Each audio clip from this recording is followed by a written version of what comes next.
proud of that work. I want to bring in Congresswoman Gabbard. Congresswoman Gabbard, you took issue with Senator Harris confronting Vice President Biden at the last debate. You called it a, quote, false accusation that Joe Biden is a racist. What's your response? I want to bring the conversation back to the broken criminal justice system that is disproportionately negatively impacting black and brown people all across this country today.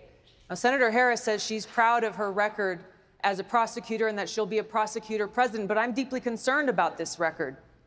There are too many examples to cite, but she put over 1,500 people in jail for marijuana violations and then laughed about it when she was asked if she ever smoked marijuana. She blocked evidence. She blocked evidence that would have freed an innocent man from death row until the courts forced her to do so. She kept people in prison beyond their sentences to use them as cheap labor for the state of California. And she fought to keep cash bail system in place that impacts poor people in the worst kind of way. Thank you, Congresswoman. Senator Harris, your response?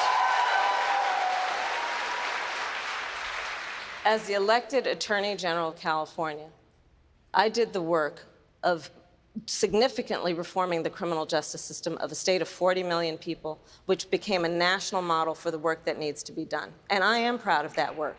And I am proud of making a decision to not just give fancy speeches or be in a legislative body and give speeches on the floor, but actually doing the work of being in the position to use the power that I had to reform a system that is badly in need of reform.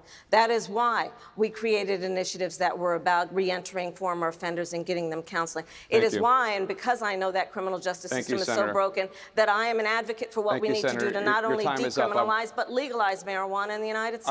I want to bring Congresswoman Gabbard back in. Your response, The bottom line is, Senator Harris, when you are in a position to make a difference and an impact in these people's lives, you did not. And worse yet, in the case of those who were on death row, innocent people, you actually blocked evidence from being revealed that would have freed them until you were forced to do so. There is no excuse for that.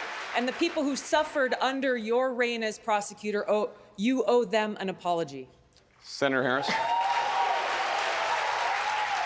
My entire career, I have been personally opposed to the death penalty, and that has never changed.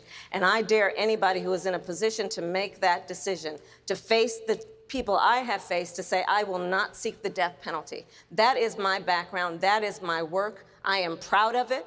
I think you can judge people by when they are under fire, and it's not about some fancy opinion on a stage, but when they're in the position to actually make a decision, what do they do? When I was in the position of having to decide whether or not to seek a death penalty on cases I prosecuted, I made a very difficult decision that was not popular to not seek the death penalty. History shows that, and I am proud of those decisions. Senator Harris,